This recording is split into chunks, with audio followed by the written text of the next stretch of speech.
মাশাল্লাহ, এই দেখেন, দেখতে দেখতে কিন্তু আমার এই সুন্দরী বাজরিগের একটা বাচ্চা অলরেডি ফুটে গেছে।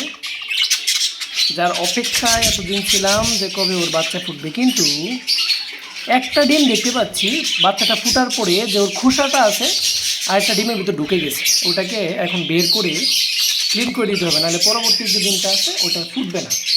দেখি আজকে কি দিবে ও, দেখি একটু, দেখি, সরো সরো,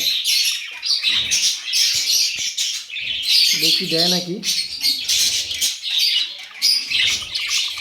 দেখি ডিমটা নেই। ও,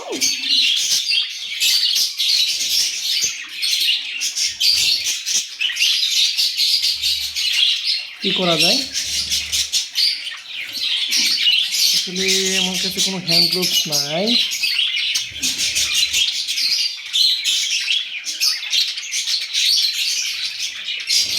না না না না না, দেখি দেখি দেখি দেখি,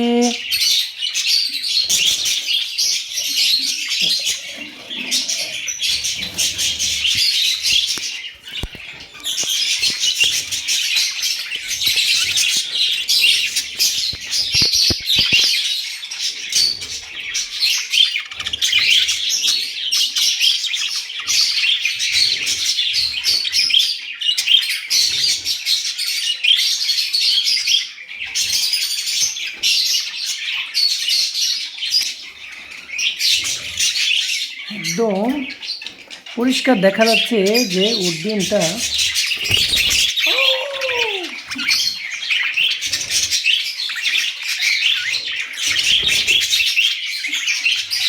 এই দেখেন,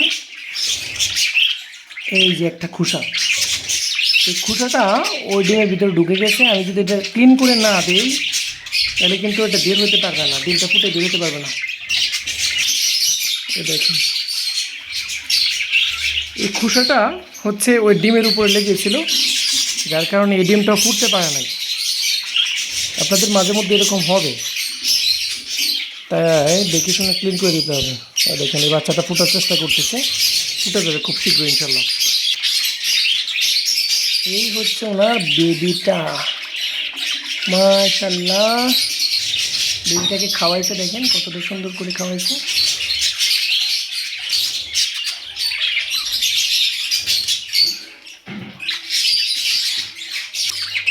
যাক, ডিমটাকে সুন্দর করে পরিষ্কার করে আবার দিয়ে দিলাম ওনাদের হাড়ির মধ্যে। হাঁড়িটা ঝুলিয়ে দিয়ে দিয়েছি খাঁচার ভিতরে, যেখানে ছিল আগে। দেওয়ার সাথে সাথে দেখেন চলে আসছে বাচ্চাটা ওনার নিচে, দেখা যাচ্ছে না। দেখি, অপেক্ষায় থাকলাম পরবর্তীতে আর কয়টা বাচ্চা ফুটে।